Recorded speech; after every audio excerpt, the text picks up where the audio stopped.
saints after they die? No. No, because you have to get, so there has to be a formal inquiry. So the local bishop investigates the candidate's life, virtues, work, and the case is sent to the Vatican. How many are there in all total? How many are there? Servants of God, venerable. How many total number? So was Mother Teresa a saint? I don't think Mother Teresa is a saint. Let's find out. Hold on. Total number of saints is not definitively known, but there could be over 10,000. 10,000, dude. That's a lot. Let's see if Mother Teresa is a saint. Mother Teresa, saint. She's a saint, dude. Says it on there. Yes, Mother Teresa was canonized and is officially considered a saint by the Catholic Church. Yeah, Saint Teresa of Calcutta. Calcutta, dude. Calcutta. Is it Calcutta? It's Calcutta, yeah. Not Calcutta? Yeah, Mother Teresa, dude. She was a Albanian Indian. Was she? I think she adopted that Indian part after. But she did a lot of her missions in India. That's Born why, in, hence the in scope in part of the Ottoman Empire. 100 years, yeah. I mean, like think about this, right? Like people, like I saw this thing earlier, and it was like, was life really that much better in the 1500s, 1600s, 1700s? Obviously, she's not born in the all those back there, but even the 1900s, like 1910. Like think about being born in 1910, dude.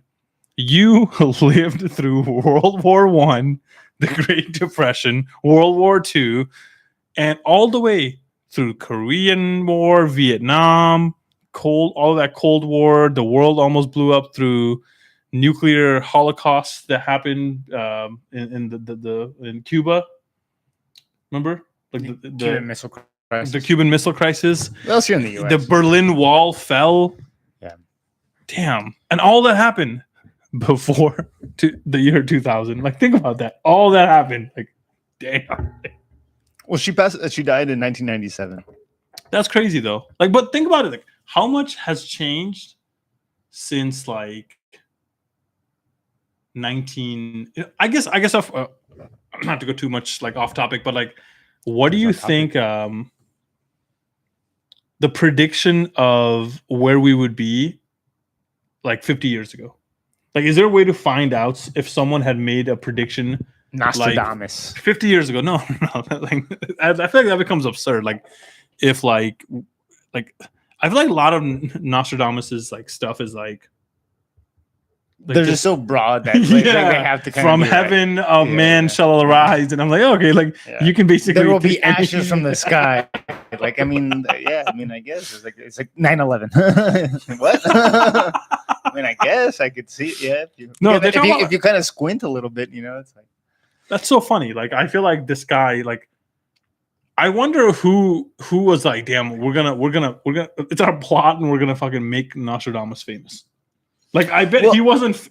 Let's say he like spoke a lot about this, right? Like, he was all doing this, like, whenever.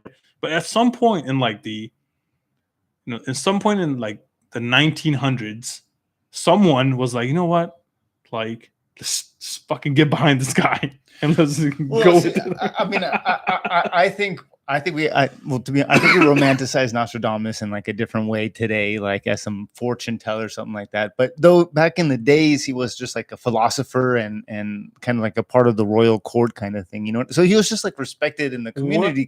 What year? When was he? Where is he from? Is he from like Spain? Like, is he from like Italy?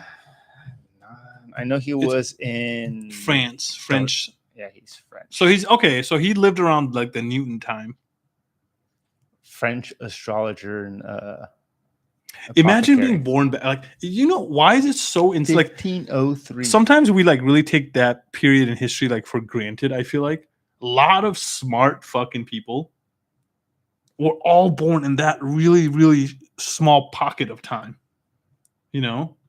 Like around the time of like Isaac Newton. Like, there were a ton of just like this very, very fucking smart people that came up with a lot of like good fucking ideas. And then bam, like, we didn't really do much for like the next like 300, 400 years.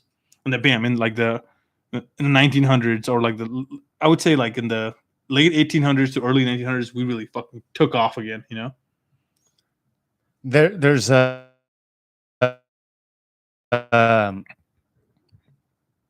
I lived in Turin as a kid. I'm not sure if you knew this yet. Torino in Italy. And I recently learned about something called there's a triangle of magic that for whatever reason is centered in Turin, Italy. So there's a black triangle of magic and a white triangle of magic. Essentially, what it kind of boils down to is like it's like the Freemasons and religion kind of thing, blah blah blah. But it connects like 3 different cities. But the interesting part about Turin, what made me talk about it, is that Nostradamus was invited there in the 1500s by I believe the queen of Torino at the time to help do the sorcerer's stone. Oh shit! The real philosopher's stone. Excuse me, the philosopher. Yeah, dude, it's like so. It's kind of interesting to see how he was one of those folks that were like what you're saying, the smartest minds at the time to be invited into this location or to this place to kind of ideate. Isn't there? Like, there's a picture. I think it's probably in the 1910, 1908. So somewhere around probably in that time frame of all these scientists. And if you look it up, you could probably find it. It's a photo. Look at a photo of all the renowned scientists in the 1900s. And there's all of these guys. There's 1900s, right? That picture right there, 1927. This one? Yep. I want to say this. Yeah, this has all the goats. The goats of science are all in this picture, dude. Let's share this so the folks at home can see it with us. Screen capture. I'm just not capturing the right thing. Oh, dude. crap! What am I doing, man? What am I doing? That's not the right window. Google Chrome. What am I doing? 1927. This is what I'm looking for. So, all right. But the people on live can't see it. I'm sorry, but the people here could see it. So this picture, right? I mean, I don't know. Like, I actually don't know a lot of people, but apparently there's like Bohr, Einstein. Obviously, Einstein's one there. Like, all the folks. But look, if you like pull up the thing, it probably tells you who's on the picture and stuff. But like, throw out some names, dude. Well, there's I see Albert Einstein. I don't know. Yeah. I'm not that in tune with that game, but like, apparently this is like. Okay, let's go. Okay. So there you go. Some guy, some folk on Reddit, dude. Augustus Picard, Emile Henriot, Paul Hennerfest, Edward Herzen, Theophile de Donder, excuse me, Erwin Schrödinger, J.E. Verschaffel. Isn't that the guy, the cat thing? The Schrödinger's cat or something? Wasn't that him? Erwin Schrödinger. Oh, yeah, that's the guy, yeah. Let's find out. He's the cat dude. I don't know what the cat dude means, but let's find out. He's like, if you put a cat in a box, is it both alive and dead at the same time? Schroeder's cat. It's like a theory around like both possibilities being true. Like, anyways, I don't know. The absurdity of prevailing quantum mechanics. Interesting. Anyways, Maurice Curie, right? Like, there were some like renowned people in that picture. Yeah, Ralph Fowler. Yeah. Was it Niels Bohr? Martin Knudsen, William Lawrence Bragg. So these guys could basically make the atomic bomb. That's what we're trying to get at, like, ipso facto. But think about that, like, now, like, you know where we see the most brilliant minds of our time? Where? In the White House during the ball, dude. They're all there. Like, think about that. They're all. You didn't see that? You didn't see that picture? Which one? There was a picture on. It said the total net worth of this picture was like $3 trillion, and it was Jeff Bezos, like Mark Zuckerberg, Elon Musk. When all the tech giants went over those are the most brilliant minds of our time. Isn't that crazy? Like, that's, it's a different space. It's a different, like, back then, that's what it was important. Like, you got to look at perspective. Actually, no. I mean, I'm going to push back on that really fast because, like, in that picture, that was 1917, right? Those were the greatest scientists in the world. Albert Einstein never owned a big business. He was no like tech titan. He was nothing like that. So, those were tech titans. They were geniuses in their own right in business, is the most, but they're not like wealthiest scientist. Like ever? Yeah. Who do you think I amassed would the most amount arguably I of would say Thomas Edison, because Thomas Edison was just a ruthless businessman who just like Well, he did a lot of deals with like J.P. Morgan and shit, right? Like, but I mean, he was both an inventor but also a good businessman. You know, so I mean, like he just had I like wonder what the are good they? mix. Okay, here's the thing, right? Like, we're just kind of talking about this time thing. Is like, how far back do you think someone can trace their lineage? Like, how far can you? Like, let's just say you, for example, right? Like, you're like, oh, I'm related to Hernan Cortez or some shit, like, right? Like, but like, how far back do you think you can realistically go? And how far do you think general people, or like, what do you think if someone says, oh yeah, I know like X, you're like bullshit, like, how accurate record keeping do you think that? Well, I guess that's a real question. It's like, what country are your ancestors coming from? You know, like I think that's a big I think indicator as far as like one of the type of like records they kept. You know, I guess one of the only things like it's trackable is like royalty, right? Like, so I think if you're some sort of a royal, like the British monarch, right? because it's inbred. I think you can track that all the way up to like maybe like like the 4th century, 5th century, whenever Rome, like like officially like all. No, but there was like a switch in families and things like that. There's like politics and stuff like that get involved. You know what I mean? It's like so there's going to be a break in that lineage even. So how far back? So I'm pretty sure like you can trace back like someone that's related to George Washington, right? Like that's not realistically 200 years, 250 years, not that much, right? No, I mean especially all here in the U.S. and everything. I think that's kind of doable. So what is that? That's 3 generations. No, 250 years. 250 years is like it's 3 generations. No, that's like 4, 5 generations. I guess so. Yeah. Because like 3 generations would be like your great grandpa. Yeah. A singular person lives multiple generations. Like a singular person lives at least 3 generations. I'm kind of thinking like a generation is like 100 years kind of thing, you know? But I guess that's not true. Yeah, a person lives through 3 generations. So you see your father and your grandfather. You might see your great grandfather. Hold on. So what is a generation? I guess is it like every like 30 something years? I think is a generation. No. What is a generation? Let's find out. We are the crazy generation, the lady generation.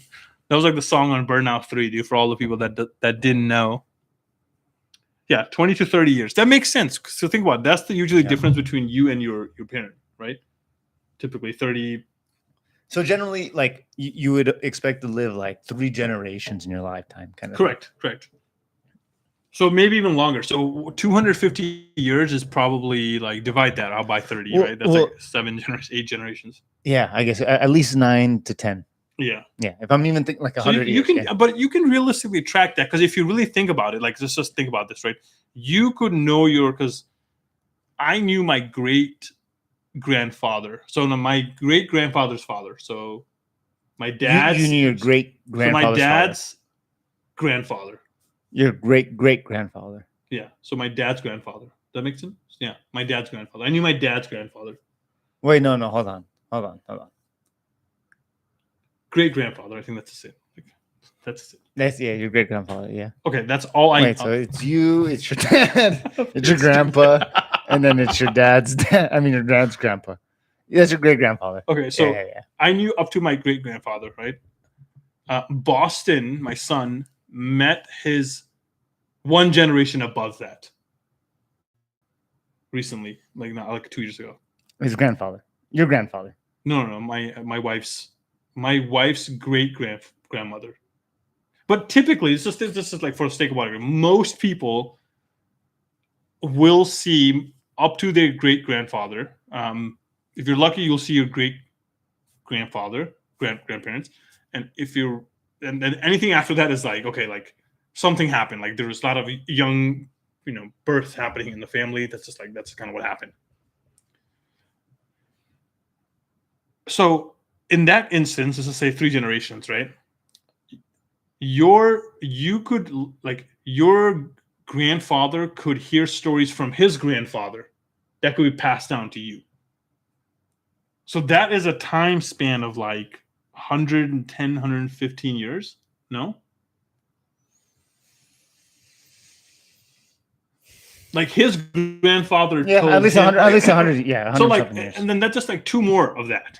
So like, he could have heard some shit from his grandfather that he told your grandfather. You know what I'm saying? Like that could have also happened. So that goes back another like 50 years, 60 years.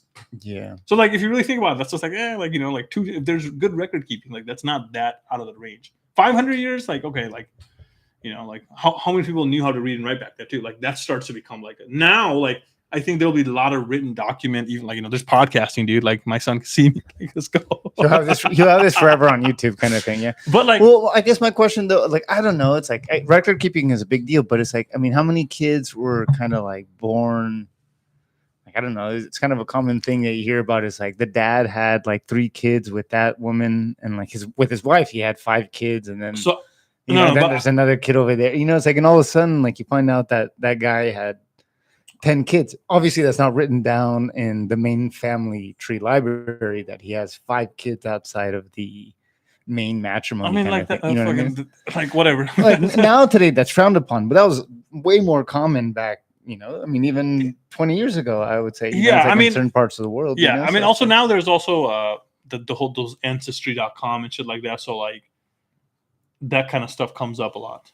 You know, like easy to find. Like there's this documentary on Netflix about this doctor in like Ohio, I believe. The sperm bank doctor. Yeah, and he was just out there. He had impregnated like 100 women or something, some crazy stuff. He's inseminating. But and then also like what becomes crazy is like at that point it becomes so bad. There was like 1 in 1/16% chance that like anybody in the town could be related. They ended up all like a majority of them ended up being kind of related. And yeah, isn't that crazy? Yeah. Like that's just like that's wild. Well, it was over like 30 years, right? Okay, I was a fucker, dude. He was a fucker. Did he pass away, and that's how they kind of figured it out, or something? I don't know if he died. I think he was still alive, but then I don't know. This came out like a couple years ago. Yeah. But anyways, getting back to the subject of like, I went on. I dug around. I was like, what? How far back do people trace it? So there's one person has traced themselves back to Confucius. Confucius? Dude, I feel like that's a lie, dude. That's like saying like I'm related to Buddha, dude. No, look it up. Look it up. It's the real stuff. I looked it up. What do I look up? Confucius's modern day descendant. There you go. Modern descendant. Yeah, so they tracked it down 2,000 plus years, dude, straight. This is on Wikipedia. Hold on, let me make sure that people could see this on YouTube. But like, honestly, if any place could do it, I feel like it would be China. You know, they that's a good record keeping place. I feel like, especially if you're a prominent family like Confucius, like you would have like knowledge being passed down from generation to generation to read and write, right? Like that's the only way that would happen. You would have to be born into some sort of like family of scholars, and that continues forever. And someone in your generation someone in your lineage is not a fucker. Like, you know what I'm saying? He's just like degenerate. So they don't even go into Confucius before, like, is it Kung He, I imagine, is his dad, right? Yeah, it starts with him, dude. The tracking started with him. Like, he's the fucking guy. Like, the father of Kung Pi and Confucius, dude. Straight go, dude. Imagine being the dad of Confucius. That's 25 years ago, dude. 2,500 years ago. Yeah. So all the way to Confucius. So they go all the way down. So go back. How many generations? Like, so okay, one. So go back. So what do you mean? No. I was trying to see like if it was going up or down. Anyways. Oh, no, yeah. So he's number 1 on there. Like they start with him. Yeah. Generation 0, I guess, is his dad. It goes all the way down to. They're keeping track this time. Now we're at 50. Like, stop at 50. Go up. Go stop at 50. 50 is 1,500 years later. This is in the 1100. Kung Fu, dude. Check that out. It's not Kung Fu. It's Kung Fu, but it's, you know. Okay. Kung Jin. Okay. Dashed lines denote adoption. Also, so there's some adoptions in here. Also, it's strange. Wow. Okay. So yeah. So the latest is the 80th generation. 2006, they were born. 80th generation. So that's what I'm saying. Like, I think this is the oldest one I found. Yu Chen, dude, imagine being the descendant of Confucius. What's Kung Fu Yu Chen doing, man? What's this guy up to? Who cares, dude? Fuck it. He's probably Dude, look at this guy. He's a goat, dude. He is the father of the latest descendant. Yeah, so he is He's the head of the family. 79th generation descendant of Confucius. The main line, Yeah. dude. This is like, imagine like he's the head of the Kong. So they're known as the Kong family. is there a like is that the most like there's no way someone can trace back to like Jesus Christ, right? Like that's pretty long. Well, Jesus Christ technically he didn't have any children. Oh, it's true. Yeah, we're all his children. Damn, what a good Christian you are, Bibhor. Damn, I knew it all along. It's crazy. Did you know they did not have protection for the president until Abe was gatted? You mean the Secret Service? No, the Secret Service probably didn't exist till like McKinley or something, William McKinley. But yeah, but no, they didn't even have guards, bro. Like they would just like be just chilling, dude. Like the president would just like you would have like a chauffeur, like for like stagecoach like type of people. But the president didn't. The have, driver like, wasn't there to take a bullet. Yeah, he didn't have like like people armed guards to like just protect him. What's funny though, like what you just mentioned right now, that the Secret Service was added after William McKinley was assassinated. Yeah, which happened 50 years after they killed Abraham Lincoln. Correct. So it still took them 50 years to kind of say one other president died in between too. I think there was a third assassination. I thought those were the only. Taft. Someone was I don't know if it's I shouldn't be saying shit like that, but like, there has been. Oh no. Oh, there's only been 3. So JFK. So no, McKinley was the third one. Yeah. Right. Garfield. He was shot, but he did not die. Yeah. So maybe so maybe that triggered it. Then maybe they were like, "Hey guys, we gotta like." No, he was. Garfield was the second president to be assassinated. James So I think after him, they like started like putting like security. That's like that's. I didn't know Garfield got assassinated. Actually, that's kind of weird. Do you think he was the? If you go back to all the presidents, like who do you like? Okay, so who do you think is the GOAT? Like, where do you put the GOAT? Like, if you look at if there's like a list, right? Like a president tier list, and it goes from S to, S meaning like S class. You know what I'm saying? Like that's the elite. You ever watch anime, dude? S class. That's the top tier, and then A, B, C, D, E. Who's your Messi, Ronaldo? Who's your Tom Brady? And then who's like yeah. So who's like the tier above everybody else? Like, and I think like I don't know. I think there's a lot of mixed opinion. Like, okay, there's some clear cut asses, right? Like, I don't think anyone will debate you like, oh, like this guy is an ass. Like, I think Abraham Lincoln is an ass, right? Dude, I mean, I think George Washington gets an honorable George mention. Washington gets an S. Yeah. Right. He like beat the British, and then he also said like, I don't want to be king. No, he stepped down. No. So he deserves an S. Yeah. I think FDR is an S. Do you think FDR or Teddy? FDR. Yeah. Yeah. FDR, hands down. I think FDR is probably second. He would come second in that tier. And I think as much as people don't want to give, like, I don't know. See, like, for me, like, Thomas Jefferson would be right up there. But he might be, like, the highest of the A. You know what I'm saying? He's not, like, the S one. He's at the highest of the A. Because he did a lot. Thomas Jefferson, like, you know what I'm saying? Like, he bought half of the country. Like, you got, like... I mean, would you give it to him or would you give it more to Taft, like Manifest Destiny and everything like that? He's the one who really kind of, like, or not Taft, but Polk and. No, it's all him. He did the Louisiana Purchase. He was responsible for buying the fucking land. Yeah, but I mean, I guess that matters, dude. Like that's you expanded the country by more than half. Like Manifest Destiny, brother.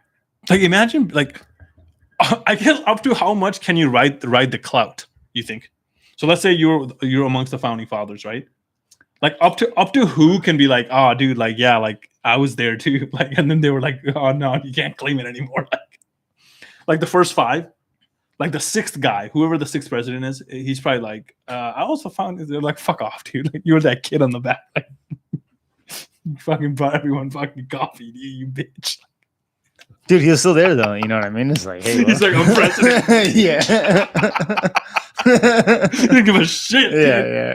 It's like, well, hey, I made it. It's not where you start, man. It's where you end. That's the moral of the story, you know? Think about this. Okay, what do you think? Okay, just like, what do you think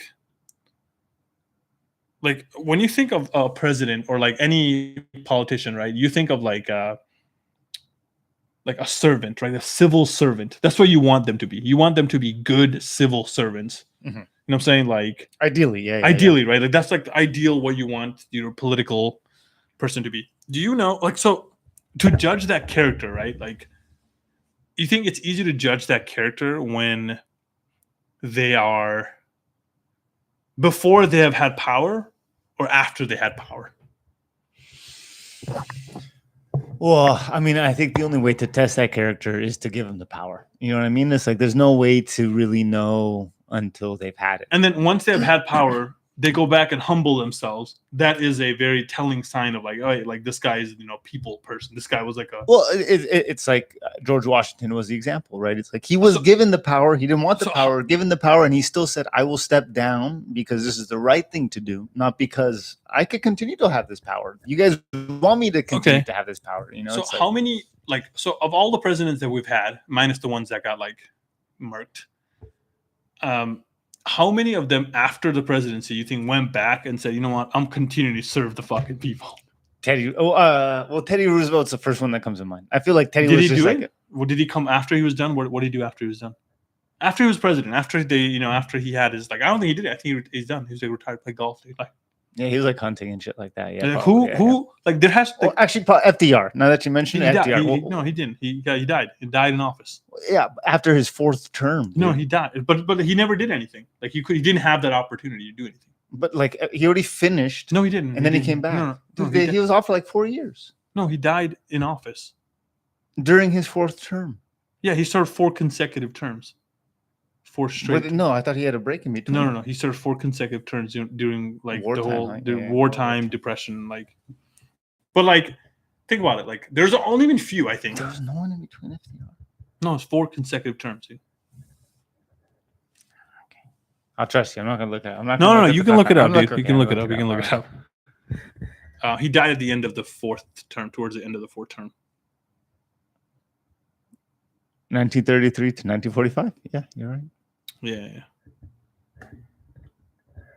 It's 3 terms, huh? I also think, like, imagine being like Harry Truman, right? Like the FDR just died, like, like the guy who had been leading the war. Do you think that's the play that you got to just go into war so you get a 3rd term? No, I don't want to talk about that. But like, think about it. FDR just died, right? Yeah. The president just died. You are the vice president. We are still at war, the largest war. Europe is completely decimated.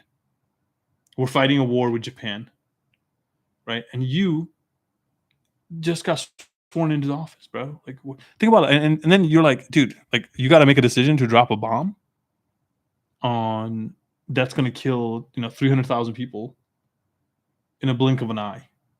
And you, like, think about that. That's a fucking just a doozy of a decision to make. Like, or like, hey, we can make landfall in Japan, but we're risking millions of our soldiers and people because the Japanese will not give up. Like, we're attacking their home now. You know what I'm saying? Like, they have nothing to lose at this point. They will fight till every single Japanese is dead. Do you think FDR is more to blame for that, or do you think Truman is more so to blame for all that? No, I don't think the Manhattan Project was complete. I think it was all sanctioned under Truman. All of it was sanctioned under Truman? You don't think they started like prior? Maybe, but like I think majority of the project was all under Truman. He was the one who's able to just end this. Yeah, but I don't think that decision was ever like taken like, oh, like fucking lightly. I don't think like any man, because he's end of the day he probably is like, fuck, like I made that call. It's a very utilitarian decision. Like, right?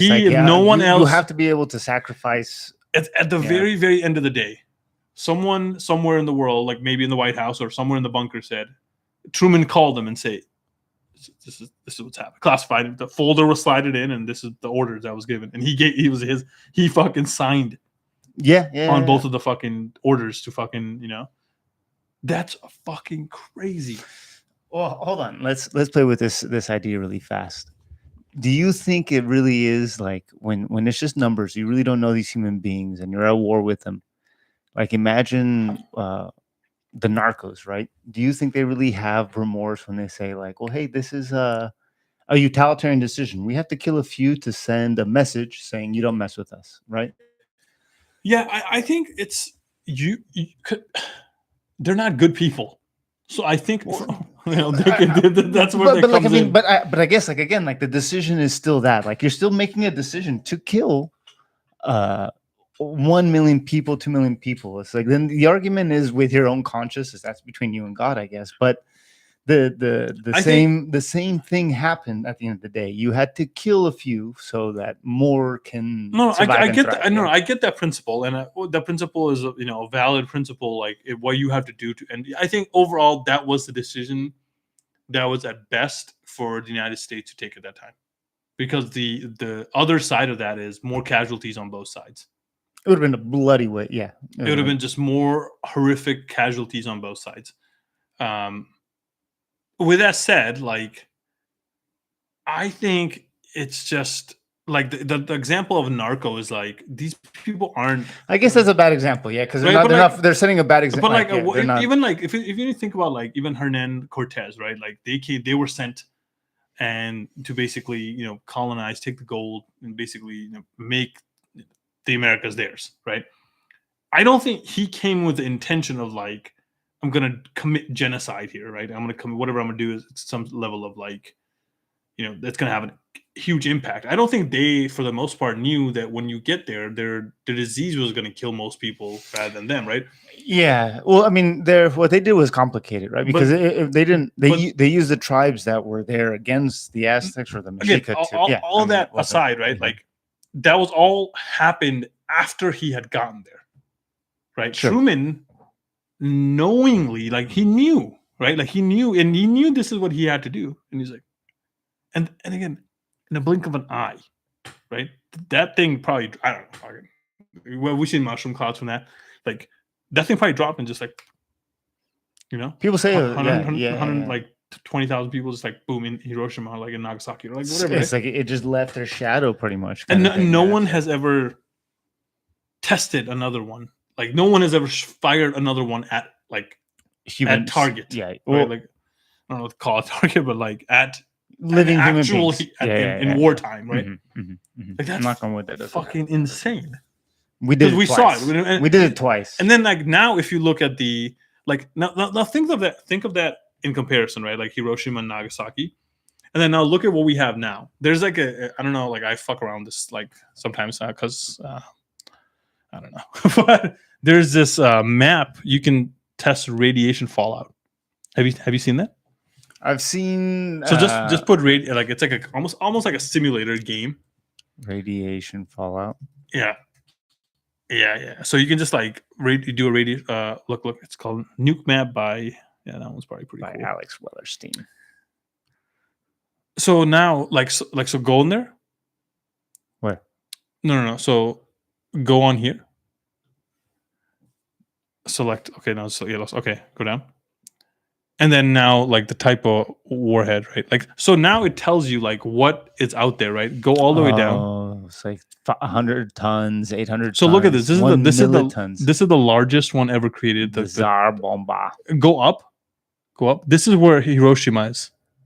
15 kiloton, right? The little boy. This is 100 million kilotons. So now do that. Do the fat man.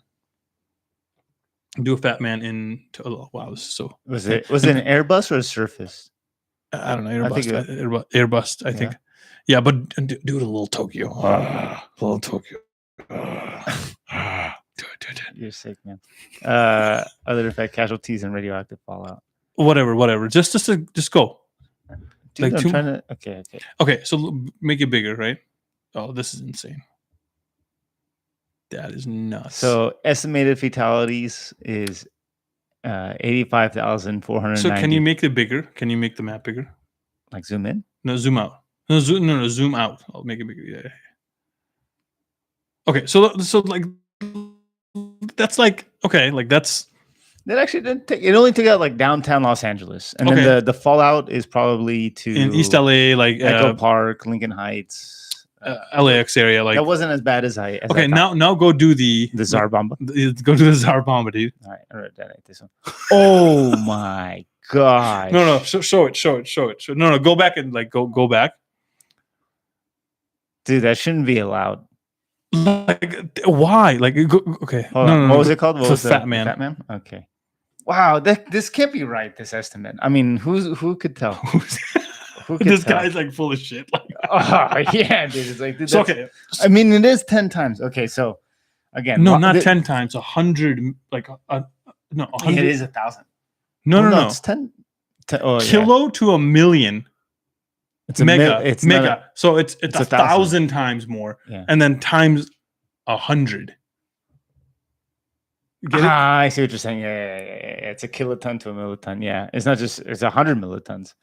Wow, it's a huge. Okay, so just to get back to it really fast, right? So we did the detonation. This is what it would look like. This is the Fat Man, the Nagasaki bomb. Again, takes out the financial district, downtown LA, and the bigger fallout is like Echo Park. It's not a huge part of Los Angeles. The greater Los Angeles area is relatively unaffected. Though, if we do the largest bomb that exists, the largest USSR bomb designed, let's detonate this one. It takes out essentially a lot, dude. The majority of like a good chunk of Los Angeles. All Los Angeles is gone. So the estimated fatalities is 4.9 million. Estimated injuries. You think it's different versus air versus surface? You think? There's more radiation fallout, it looks like, when there's a surface. There's less fatalities, it looks like. More people that die instantaneously, but and it just looks like there's more radiation fallout. Make it bigger? Are we fucked in like fucking Temecula, dude? This would get all the way to Temecula, right? Easy. Yeah. Well, I don't think this is ceteris paribus. Well, this is ceteris paribus. Depends on which way the wind is blowing that day. Correct. Right? Yeah, if the wind's blowing this the opposite way, I think it could affect us. Yeah. But yeah, I mean, if they could take out a good I think the target would be like the Port of Long Beach, if anything. Or like it would honestly be like where all the like the military bases are, like around here. Isn't that where it is? Mm-hmm. Like in San Diego. Let me see if I could select this over here. We're fucked. This is died. Oh, Temecula's gone. We're cooked, dude. Yeah. We're not having a good time there. That's nuts, dude. Or I mean, I guess they could do like San Diego. If they do, yeah. I mean, even San Diego, we're not having a good time. So what is that zone though? Like, what does that mean? Oh, what is that? What is the orange, dog? Heavy. Oh, it's a 3rd-degree burn. So we would just be feeling this 3rd-degree burn. Yellow or 2. Oh, you're still a fireball radius, like the yellow shit. Oh. Yeah. So like, if you're like right here, you're cooked, right? If you're anywhere in the circle, you're probably donezo. Yeah, I don't think so. This is thermal radiation. What does that mean? Like you're going to have heavy radiation effects. Damn. Right here, right? It says right here. Oh, and this is the fallout. Okay, so we're going to have heavy fallout. Contour, interesting. Think in scale of how big this is in compared to like Hiroshima. Like look how far the fallout goes all the way to Wyoming. Yeah. If it's on the surface. Correct. Yeah. But if it's an airbus, then it does not have that same fallout. Then but we would be not in the fireball, but we'd still have that thermal radiation, 3rd-degree burns. Like we'd have heavy radiation effects. Yeah. But this is the biggest one. So let's do one in the middle, right? So, yeah, the small one, dude. Small one. Well, Ivy King. This is the biggest one that the U.S. has tested. We're cooked. We're fucking cooked. Well, it took out all San Diego, but the radiation effects is. Oh no, that's the surface. Let's see Airbus. Sorry. No, see that one is not as bad. I mean, I feel like they do a lot of these like tactical ones. That's their plan. Like just like a bunch. Because I feel like it serves no purpose just to completely just fucking detonate the Big Daddy. You know what I'm saying? Like just to take out half of the. That's overkill. Like you don't need that. Like this is China's. Be cool, ICBMs. Russia. Be cool. Yeah. Like, we don't want any problems, man. That video, like, Daddy, chill. Like, chill, Daddy. And he's like, "What the fuck is that?" Excuse my French. Dude, the Tsar Bomba 2. in case the star bomber wasn't big enough, let's make a. I wonder how many do they have of these? I hope they only have 0 now. I hope they have like 0. zero, I hope dude. it's gone and they took it apart. I feel like what's dangerous is like go up, like it's like these tactical fucking ones, right? Like that's just like boom, like North Korea. I feel like this fucker's crazy, dude. Like you got to do this one. But that's just 500 tons. Fuck that, dude. Detonate. Yeah. Oh, fuck you. No. Wow, it's the same thing. It didn't do anything. Oh no, it was way smaller. It's who, dude? They don't got it, dude. Yeah. They're a bitch. Oh, they got this one. Oh, No, fucking North they Korea, can't you do piece of anything. shit! Like they can't do anything. That's why we make fun of them when they say they're going to do something. Dude, like but that's why we don't make fun of Russia. That's why we don't make fun of Russia. You see that right there? Because they're like, dude, that could take out. Do that over New York, dude. How much in New York are you going to lose? A lot. If that takes out like a good chunk of like Southern California, like imagine, dude, toast. All of New York is gone. The entire state of New York and New Jersey. Well, because it's so much like people condensed into one area, you know, like the fallout would go all the way to like, you know, the entire Northeast. That's crazy, dude. Damn, can't trust him, dude. Fuck. That's actually that can't be correct because the population of Beijing is like 22 million. Yeah, fucking dude. I think these numbers are false. Fake. False dude, news. You're spreading fake news, dude. Oh, I'm so sorry. Damn, I'm gonna report. That's a cool game, though. People should make that. Probably get fucking people. You know what was the most popular game during COVID? It was a game where like it was called Virus, right? You infect as many people around the world as possible. I was playing that shit all the time. You had to like evolve. I think you sent it to me. Yeah, it's like you kind of played the point of the virus, and you had to evolve. And you were Dr. Fauci, dude. You know what I'm saying? No. You played the role of Dr. Fauci, and you had a lab. Dr. Fauci was saving the world by it was. You had to get stronger before they created a anti-vaccine. Yeah. So you're basically. It got really hard, dude. At some point, they would figure it out.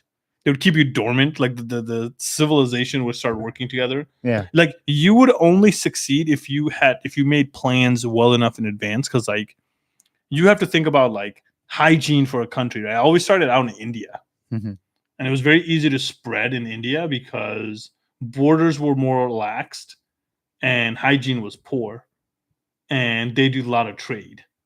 So, but like if you started out in like Brazil, like, you know, it wouldn't do as well. Like they're pretty disease might die, like, you know. Yeah. So the disease, but also other countries were quick to find the vaccine. Like once it started spreading, they were quick to attack it or to kind of get the people behind it. Yeah, like if you started in like Switzerland, you would die. The vaccine would die. Or also like there's some the vaccine would evolve, and it's like they realize vaccine doesn't do very well in the cold weather. Like, oh shit! Like so, like you have to be like in warmer. So you have to like do other. It was kind of cool in that in that sense. Like it's kind of taking in real world effects, I guess. Yeah, like you say, it's like are these things that could, you know, cause all that to happen? But hey, man, you think we're on the verge of the Civil War? No. I think we're pretty far away. Like, stop. I feel like all this stuff is not. I honestly, this is what I still believe, right? Like, I think the game runs deep, right? And I feel this is one of those conspiracy theories, probably. And I think the game in the United States runs very, very deep in terms of like who's actually in charge, right? I don't think, like, I think people that are in charge and have been in charge for a really, really long time. And those are the people that are calling the shots. It's not like just, you know, because I even think about like the president, right? Like if you think about it, like would someone that's in office for 4 to 8 years, would they really like, you know, how much change can they effectively do? You're constantly fighting against people in the Senate. You're constantly fighting against people in the House. The government's fucking shut down. So who's the Machiavelli is what you're saying? Yeah, like, there are people behind the like there are people like Larry Finks, right? Like let's, you know, like people that really control, like have huge political influence, right? People that are actually controlling like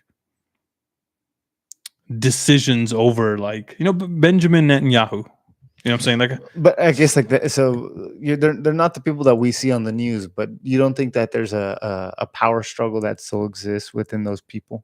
I think there is. I think this is like the stuff they talk about, like the deep state type of stuff, right? Mm. I think there has been a power struggle. I think there's been more like, pushback, but like you don't know who's in that game. I feel like, And I don't think we ever will. It's like one of those things. But I think there are divisions within this, like even within the CIA, that is like completely like off the grid. Well, I mean, like, that was the biggest they run thing outside of the CIA. That was like the Iran Contra thing. It was called the Firm and everything like that. That was right. a certain arm of the CIA that essentially did all their legal business. And they're funded by USAID. You know what I'm saying? Like some stuff. But again, those are the things that you need to protect the republic. That's kind of how that works, like they're the ones who get their hands dirty, kind of thing. Yeah, and they don't do it on the US dime. Because I think someone globally has to sit back and be like, how do we protect American interest? So do you think it's like what's that one movie? Not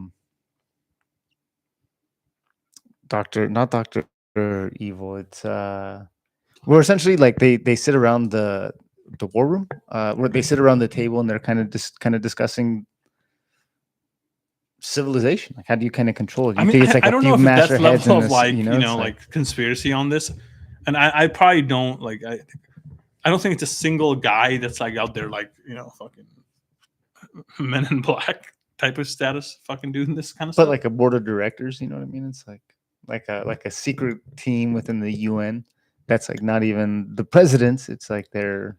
I think whatever. I think if it exists, I think it's a very tight knit, small group. Few people that are just have uber amount of power.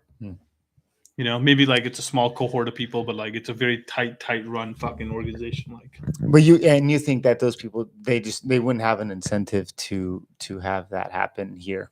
No, they're the ones that are like, hey, like we're gonna have to do that,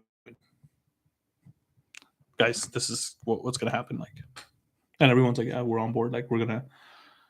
This is what we're gonna do. We're gonna plan the Iraq. Like, you know what I'm saying? Like, this is gonna unify us through like a common. Yeah, this is what we gotta do. Right now, this is like the price of oil is too high globally, and like we need to make sure like we set up enough reserves for the future because we're losing this long-term war, which kind of like they're thinking like 30 years ahead. Like hey guys, we're guess what? We're not having enough kids, right? That's like one of the fucking things they're talking about. Let's just say, right?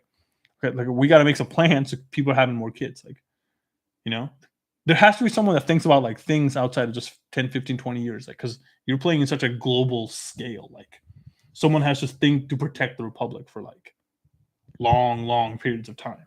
For prosperity, sure. like, like. Yeah. I mean, 100%, but. And I'm sure those people exist. I'm sure they work in, I'm sure they work in DC. I'm sure they're just on the power brokers, right? Just like the people who are the titans of. Yeah, like I think the guy a senator that's been in Senate for like 50 years, like he's powerful. Like he might not be the president, but he's got enough clout to make shit happen. Yes, way. Yeah. And those are the real people that are in power. Like people that have been in the fucking swamp for so long, like the Nancy Pelosi's and things like that, right? It's like they. Again, here's my thought, right? And I think I was saying something about this a while ago. Like it's like the Albanian AI Ministry of AI or something like so Albania, country of Albania, has a ministry position that's artificial intelligence. So this artificial AI inside of So the AI is AI is a minister, and the whole thing about this whole AI is it is there to fight corruption, and the way it does it is verifies it on a ledger. So all government transactions from now going forward are all verified on this ledger. Oh, interesting. And the AI is going to help to basically answer any questions, detect fraud, and all this stuff. And I was like, that's fucking genius. You know what that is? That's kind of the part of it. Great idea. The only thing, the AI can't do any transactions. You know what I mean? So it's like these people still have to do the transactions themselves. You don't have to do much. If you create an open ledger, right? Every government procurement has to go through this ledger. The AI verifies that ledger, and you, as the public, can ask that AI any questions. There's full transparency. Kind of. Where would the loss of transparency be? Hey, I give you a bag of cash that's not on the books I give you $50,000 to give me this contract. But that again, that's where the corruption comes in, right? It's but again, I feel like that it gets toned down a lot. If there is transparency, there's number one, the rule is to have transparency. If you don't know what's happening, you can't fix it. Sure. Like that's a secondary issue you can target. Oh, like why is all the fucking contract going to X, Y, and Z? Well, AI over the next 3 years is going to be able to detect that. I guess so. Yeah, it's like you can't do like have 10 shell companies and have it go to these 10 it's companies. It's not going to detect patterns right now because there's no pattern to detect. But over time, it's going to be like, oh, like we are really leaning over to buying from this vendor. I think this is like there's some shit going on here. We should look into this. Mm-hmm. It's gonna take time. Or all these vendors are like it's going here, but then it's going here to the same person, right? Yeah, it's over time. It's just you're not gonna be able to fucking get over a fast one on this AI. They'll be able to find those patterns a little bit easier. Yeah. And I think that's they should have that in full transparency across all levels of government in the United States. Well, I mean, I think that's what crypto's kind of trying to do to an extent of like, well, blockchain more so than anything. No, I think they should they should have a person like an AI that's on all government positions. That's just the bot, dude. That's like the all the things that you can't ask the fucking government or your rep because he's too busy. You ask the AI and like and he has all your shit. You know what I'm saying? All the information. Like public information. So like you can't just be like, oh, like go tell him fake shit because like it gets this like. What would you ask your representative? Bro, why is this fucked up? Like, why are you doing this incorrectly? Like, you know, like where's the money going, Nancy? Like, and then so you think that all that will then transcribe that to the representative and say, hey, this is what your constituents are saying, kind of thing. Yeah, or like it shows a level of transparency within the whole system. That's kind of essentially what that is, right? Mm-hmm. Like you want to show like, hey, like people. I think what really frustrates Americans is we spend so much money on so many things, right? The budget for the United States government is massive, and there's very little to zero oversight on the bottom level of how budget. Like I don't know what the fuck happens. Like I really don't know. We bought like 15 F-15s from Boeing. Like why? You know what I'm saying why? Yeah. What happened to the ones that we had?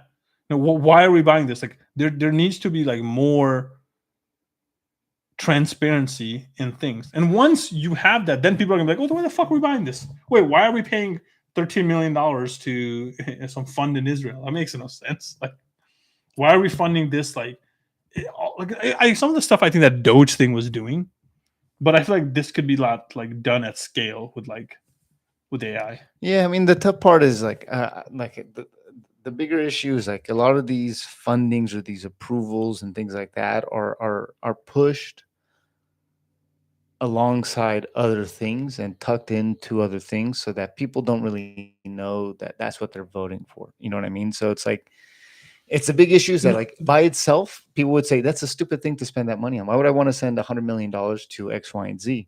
But that's what I'm saying. Like then but then they tuck it into things that it's like, oh, child heart services. This is to protect children's hearts. Well, obviously you're going to vote yes. You're not going to vote no against saving AI, children, bro. You got to have AI, and then AI is going to be like, this bitch is lying. Well, I guess this one is fucking lying. Maybe that's an interesting opportunity right there. It's like these bills that people get are 1,000 pages long, and they have to do it within a day. Aren't all bills public? They are. Well, they should be, but sometimes they get pushed really quick, right? It's like hours. Should we look at the app? Well, we got to get better at breaking down the data because it's imagine 1,000 pages. We already have seen the troubles it has with 30, 50 pages. You know, imagine 1,000 pages. Though, again, if we solve that and we could get that to be there very quickly, we just call it bullshit meter. We call it a bill bullshit. Well, it's a bill reader, plain and simple. Who has the time to read 1,000? These guys aren't reading 1,000 pages. No, they are. I mean, like somebody is within their group. Some of these things, like they say that the bill gets pushed like within 24 hours. They publish it, and then it's already on the voting block kind of thing. It's like, how can you do that within 24 to 48 hours? To read something this thick. Well, there you go, dude. AI, you know, like. They do it on purpose at times, you know, so you don't read it. Obviously, they fill it full of fluff, you know, but I guess so. Yeah. I mean, I guess that's a place where AI could kind of come into play there, but I think because of that, that's a place where the ledgers, like, because we voted it, what good is the ledger there? Because we voted for it unknowingly, but we voted for it. No, we need You a know? we need a bullshit meter, dude. We need honestly, that's a good thing to just make a political bullshit meter. Contract guard. Contract. Hey, speaking of contract guard, hey, what happened this week, dude? For the millions and millions watching at home, dude, what happened this week? So this week we've officially launched our first product. Contract Guard AI is now live 100%. We launched it on producthunt.com. We'll put the links in the YouTube video and share it around. So it is live on Product Hunt. On the first day, we got ranked 26 for the day. Excuse me. We got voted a bunch of times. We got 2 reviews. We got, I think, a user or 2. So officially live with Contract Guard, which is a smart assistant for reviewing legal documents, rent agreements, and vendor contracts. You could instantly flag risks, highlight favorable terms, things like that, and explain kind of your contract in plain English. Yeah, and there's a free version, there's a paid version. The paid version, you can essentially get more insights. So we built out the agent within our contract guard to really have a deep understanding of just contract law in general. So you can ask it a question and it can kind of give you more insight within that particular document. Mm-hmm. So some cool functions, cool stuff on there. But yeah, Contract Guard, go on. Where is it on? Product Hunt. Yeah, go on Product Hunt. Go on the link, and we'll put it. We'll tag it on all our stuff. Yeah, you can do Product Hunt. If you want to go directly there, it's contractguardai.blueorangelabs.com. You can go directly there. Once again, that's contractguardai.blueorangelabs.com. Don't sign blind. Don't sign blind. Oh shit, that's a good one, dude. Dude, don't sign blind. Make sure you do that. Didn't someone say that? I don't know, but that's what we say. That's what we say. That's don't sign blind. So that's number one. So that's going to be number one on our pillars list. We have still Better Will coming out, and we have Event Picks, which may actually come out prior to Better Will. So Event Picks is going to be coming out soon.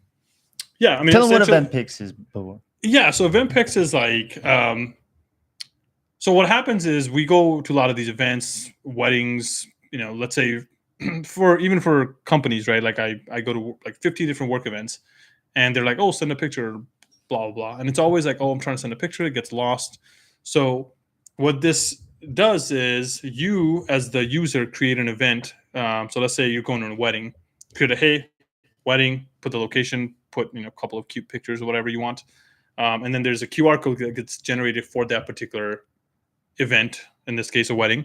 And then you take a picture, or you put that QR code accessible for your guest. They take a picture of that QR code and they can upload photos. And then you, as a creator of the event, have access to all those photos. So let's say for a wedding, you invite like 1,500 guests. All of those guests are taking their own image of your beautiful night of your wedding. And a lot of times you don't have those pictures. So this makes it a lot easier for you to get those pictures. And, we use wedding as an event, but this could be for all events, corporate events. You go to happy hours, grandma's, X, Y, and Z event, or, baby shower, whatever. So it allows you to create different albums that generates different QR code that you're able to upload videos into. Super simple, super easy, but it has a lot of use cases, and it's really cheap, right? It organizes all your photo albums, if nothing, right? Like for years to come. So, I mean, it just makes it easier. Like, people say like, well, Oscar, man, you have iCloud shared. You could do a shared drive. And I say, well, Bibhor has a Google Pixel. He doesn't have iCloud, right? I can't do that for everybody. And to send 100 pictures via text message isn't really feasible. Now I'm also getting ding, ding, ding, ding, ding, ding, ding. Yeah, and then again, it's also like, I have to ask multiple people, oh, send me a text. And I have that in multiple different text threads. Yeah. This consolidates everything into a link. And then that person, the end user, just clicks on the link and just uploads all the picture. Mm-hmm. and you have it. And then, in the future, we can do different things like, be able to potentially send those pictures to an album to get it printed and stuff like that. But again, those are all future ideas. But for the main part, it solves a core problem of like categorizing pictures with particular events that any third party with access to the code can submit. Super easy. And yeah, and you will have that forever, right? Like, let's say you have a wedding, you have kids, you got a baby shower, you got all this other events, and guess what? You can create an album of just your events. You can have that forever. And then download them all there, and then download them, share them. Like, like obviously other features can be added, but it's one of those things that's like, hey, I feel like it's an idea. Like, again, there might be some alternative that are out there, and I'm sure there are, but like from a cost perspective, it's a lot higher for them.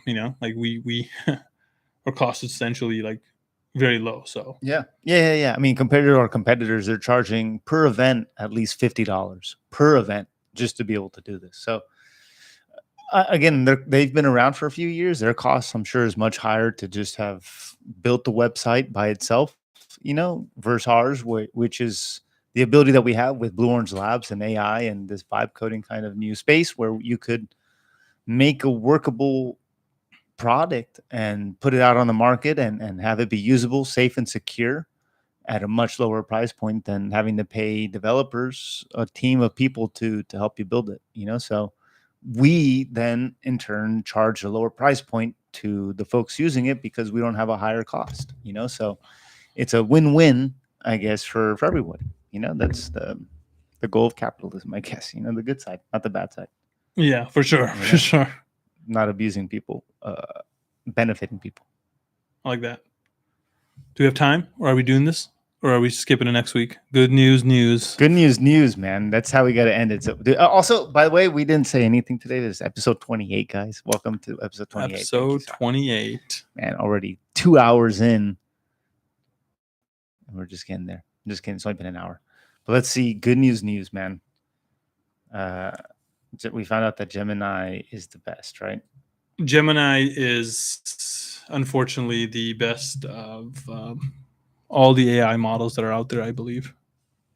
Honestly, I don't use Grok too much because I feel like information on Twitter, they index Twitter, right? So like there's a lot of information on Twitter over the years you could probably index. It's like Reddit, right? Most LLM, are taking from Reddit, I think. So let's hear some heartwarming community stories, right? So a mailman adopts. So this is good news. Good news, guys. Welcome. A mailman adopts his best friend. A local mailman decided to adopt a dog from his old route, solidifying a bond of friendship that has been growing through their daily deliveries. How nice, man! Instead of the dog hating the mailman. You got a dog? I do have a dog, Chula, the most beautiful dog in the world. What about some sciences, man? Give it to us. Harry Potter materials win. What is this? What?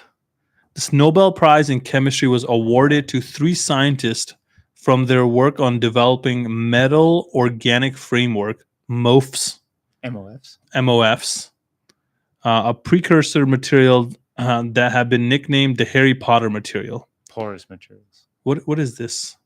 For their magical-like ability to store and filter gases with incredible precision. You know what's so funny about this? I was actually other day, so I was filling up like helium gas tanks. I was trying to make some helium balloons. Yeah. And I was like, man, how the fuck do they get helium? They fucking got helium in this. What is the process? Because it sounds like how the fuck do you get helium in their body? You fucking dumbass. No, how the fuck do you get a helium in a gas tank? Like you what is the process? Because I feel like that's not that like simple for someone to like, it's like some ordeal that goes into putting helium in. It's like extracting oil kind of thing. It's not fucking oxygen. You know what I'm saying? No, it's a gas. It's like a different thing. Like I can't just go to the fucking local fucking. You can't just go outside and grab helium. You know what I'm saying? I was like, this is trippy as fuck. The gas station, it doesn't have like putting air in your tire kind of thing. Yeah. But this is cool. That's exactly what this does. So this Harry Potter thing, you capture helium inside It's of porous materials. Yeah. That's fucking cool. Filter gases and incredible precision. That's nice. Also, speaking about the Nobel Prize, did you know that 3 physics winners this year are from UC Berkeley. 1 from UC Berkeley, 2 from UC Santa Barbara. But from I think the UC systems are one of the most elite school systems in terms of like just fucking Nobel laureates and everything. I think. I mean, okay. Here's one thing. I think that gets. So, out of what school do you think has the most Nobel winners? I would probably argue Berkeley or Cal Poly. It's not even close. And it's Harvard. It's not even fucking close. It's Harvard. Yeah, it's not even fucking close. I imagine. Yeah, that would have right. The best, yeah. It's Harvard. It's Harvard, but over the years, California has been coming on the come up. You know what I'm saying? Because I think schools like Stanford and Berkeley, UCLA are coming up. Davis, even, right? Well, I guess my question is this: do they go to Harvard after they've won the Nobel Peace Prize? In which case, Harvard not the Peace Prize, but like just in the Nobel Prize. I mean, but do you think they get like hired after they've won that? So it's like they didn't win it from their studies at Harvard. They're just now a Nobel winner that teaches at Harvard. You know what I mean? I think no. I think most Nobel Prize winners are a doctorate in their field, right? I think that's where their doctorate thesis is done in that school. I think some sort like they're associated with the school in some degree. No, they're doing the research through the school. Yeah. Normally. So yeah. But that doesn't mean you have to work there for the rest of your life. And that's and you still won the Nobel Prize. Yeah, I feel like that's you can't let's say you work at Harvard and you win it there, and then you're like, "Fuck you, I'm gonna go work at Stanford," and you can't be like, "I'm gonna switch my fucking Nobel Prize." Well, no, I don't think Stanford can go claim that. But you still won it. Like it's a person. Marie Curie still did it. Like you don't have to. Yeah, the Harvard would have to go and reduce their fucking count. Like, oh, we have one less, and then Stanford's like, we got him. But I don't think you have to give credit to you don't really have to give credit to the school. You don't. It's like it's. But I think that's a very common statistics to track, like how many Nobel winners are there within your school. I think that's like how many kids from your high school go to fucking Ivy League school. That's a stat that they track. I think that's something to be proud of, right? Like, another one is like, what school makes the most amount of billionaires? It's probably Harvard too. Like, That's probably a better question to ask because, you would think it's Harvard, but I don't think it's Harvard. I don't think it's Harvard. Fucking Harvard, not even close to. You think so? Yeah. Let's find out. I think it's like a school like Wharton, to be honest. No. Billionaires? Yeah. It's a fucking billionaires and millionaires are both by Harvard. I feel like you're forgetting the amount of legacy money that goes to Harvard. What schools produce the most billionaires? Well, I guess that's the subjective part of this. It's like, is it like a self-made billionaire? Okay. Harvard, yeah. 104. And then Stanford, 69 and 93. I think Stanford started to come about from the tech boom. Penn. That's Warren, though. That's Warren, though. Yeah. Like, that's, that's a... That is Warren, yeah. Elon Musk, Warren Buffett, Donald Trump is on there, yeah. But didn't Elon Musk also go to, Stanford, yeah. So I guess Stanford really got it from the tech, and it's not over yet. The game is not over yet. You know what I'm saying? They're still booming. Like they're gonna produce more. I think Stanford will overall produce more billionaires in the next. I feel like Harvard's under attack right now.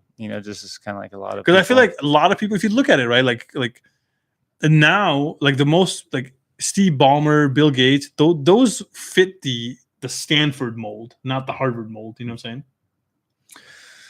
Yeah. Yeah, I mean, like these guys would prefer probably to go to Stanford now. They say this is probably the best place, or MIT, or even again Caltech, something like that. Like that's where I want to be. I think Harvard has a lot of like doctors, and I think Harvard has great medical and law, right? Like law for sure. Law and medical are probably high. Harvard Business is probably pretty good too. Harvard Business School, yeah. To get a master's degree from Harvard, Harvard Law, exactly what you're saying. So Harvard Business and Harvard Law, those are the two major contributors to the billionaire account. Yeah. Well, so that's the thing. So it's like, is it just because they got their MBA there, and you're still technically, a billionaire from? I think you choose. I think the person chooses. I think like you as the billionaire say, I am an alma mater of Harvard, or like. So if you go get your MBA from Harvard and you become a billionaire, you're gonna say, yeah, it's because of Harvard. You're not gonna say because of Long Beach. People are not going to even know you went to Long Beach. They're going to say no. I would got never my get MBA at Harvard. unless they offered me a doctorate, like one of those like fake doctorates from Harvard. I'm not gonna go fucking get a degree. I'm a Long Beach fucking billionaire, dude. Let's Damn. go. He's What? like, I Like- bleed black and yellow till I die. That's What? what Like, he's why saying. would I? That's a sell. That's an ultimate sellout move, dude. Get out of here. That's what I'm asking, man. It's like, how many of these guys went to like Cincinnati State, Wait. and then What if I went to Harvard and because of that I became a billionaire? Then fuck you, Long Beach. I'm out. I am out, dude. Get out of here. If I made all my money by going to Harvard, then yeah, he went to Stanford, dude. But for both his undergrad as well. Okay, He seems like a Stanford guy. Yeah, I don't know. Yeah. All right, dude. Well, Good news, dude. Good news. Thank you for coming to another episode. Contract episode Guard, to go 28. check it out. Contract Guard. Woo! We'll see you all next week. Love you. Arrivederci. Good night. Hold on, I gotta take it off of YouTube. I don't even know where YouTube is on anymore. Where the fuck did I put it? Excuse my French. Where's it? Ah, it's right here. So let's end stream. Arrivederci.